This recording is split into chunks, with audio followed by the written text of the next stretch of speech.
ವೀಕ್ಷಕರೇ, ನಾನು ಟಿಪ್ಪುಣದ ಒಬ್ಬ ಚಿಕ್ಕ ಕವಿ. ನಿಮ್ಮ ಮುಂದೆ ಒಂದು ಕವಿತೆಯನ್ನು ಹೇಳಲು ಇಚ್ಛಿಸಿದ್ದೇನೆ. ಈ ಒಂದು ಕವಿತೆಯ ಶೀರ್ಷಿಕೆ ಅಳುತ್ತಿರುವ ಮರ. ಯಾವ ರೀತಿ ಮರ ಅಳುತ್ತಿದೆ, ಅದರ ಗೋಳಾಟ ಯಾವ ರೀತಿ ಇದೆ ಅನ್ನೋದನ್ನು ಈ ಒಂದು ಕವಿತೆಯಲ್ಲಿ ಬರೆದಿದ್ದೇನೆ. ಬನ್ನಿ ಹಾಗಾದರೆ ಈ ಕವಿತೆಯನ್ನು ನೋಡೋಣ. ಕವಿತೆಯ ಶೀರ್ಷಿಕೆ ಅಳುತ್ತಿರುವ ಮರ. ಅಲ್ಲಿ ನೋಡಿ ಮರ ಅಳುತ್ತಿದೆ ಬಿಕ್ಕಿ ಬಿಕ್ಕಿ. ಅಲ್ಲಿ ನೋಡಿ ಮರ ಅಳುತ್ತಿದೆ ಬಿಕ್ಕಿ ಬಿಕ್ಕಿ. ಈ ಮರ ಅಳುವುದನ್ನು ನೋಡಿ ಚೀರಾಡಿ ಅಳುತ್ತಿವೆ ಅದರಲ್ಲಿ ಕುಳಿತ ಹಕ್ಕಿ ಪಿಕ್ಕಿ. ಈ ಮರ ಅಳುವುದನ್ನು ನೋಡಿ ಚೀರಾಡಿ ಅಳುತ್ತಿವೆ ಅದರಲ್ಲಿ ಕುಳಿತ ಹಕ್ಕಿ ಪಿಕ್ಕಿ. ನಗುತ್ತಿದೆ ಈ ಮರ ನಮಗಾಗಿ ತುಂಬಿಕೊಂಡು ಹಸಿರು ಹೊನಲು.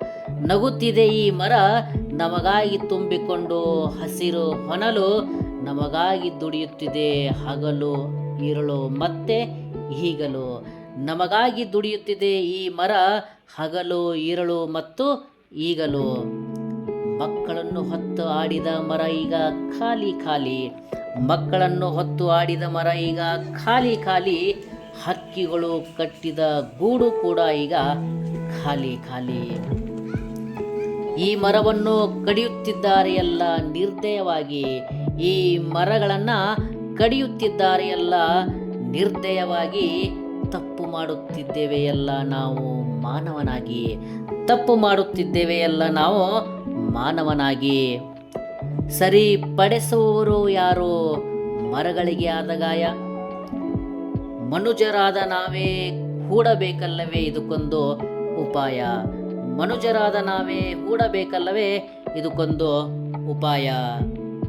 ಮರ ಹೇಳುತ್ತಿದೆ, ಮರ ಹೇಳುತ್ತಿದೆ, ನಾನು ಒಂದು ದೊಡ್ಡ ಮರ ಹಸಿರಿನ ಅರಮನೆಯಾಗಿದ್ದೇನೆ.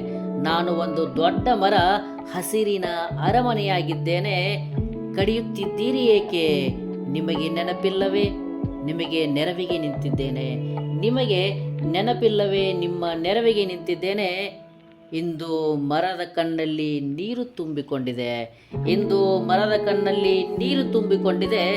ಕಣ್ಣೀರು ಒರೆಸುವವರು ಯಾರು? ಬಿಂದಿಗೆಯಲ್ಲಿ ನೀರು ಕೂಡ ತುಂಬಿದೆ. ಬಿಂದಿಗೆಯಲ್ಲಿ ನೀರು ಕೂಡ ತುಂಬಿದೆ. ಗಿಡದ ಬುಡಕ್ಕೆ ಸುರುವವರು ಯಾರೋ? ಗಿಡದ ಬುಡಕ್ಕೆ ಸುರುವವರು ಯಾರೋ? ಮರಗಳಿಲ್ಲದ ಭೂಮಿಯು ಈಗ ಖಾಲಿಯಾಗಿದೆ. ಮರಗಳಿಲ್ಲದ ಭೂಮಿ ಈಗ ಖಾಲಿಯಾಗಿದೆ. ಮಾತು ಬರುವ ಮನಸ್ಸು ಕೂಡ, ಮಾತು ಬರುವ ಮನಸ್ಸು ಕೂಡ ಮರ ಅಳುವುದನ್ನು ನೋಡಿ ಮೌನವಾಗಿದೆ. ಮರ ಅಳುವುದನ್ನು ನೋಡಿ ಮೌನವಾಗಿದೆ. ಮರ ಅಳುವುದನ್ನು ನೋಡಿ ಮೌನವಾಗಿದೆ. ಈ ಒಂದು ಕವಿತೆ ನಿಮಗೆ ಇಷ್ಟವಾದರೆ ಲೈಕ್ ಮಾಡಿ, ಸಬ್ಸ್ಕ್ರೈಬ್ ಮಾಡಿ. ಧನ್ಯವಾದಗಳು.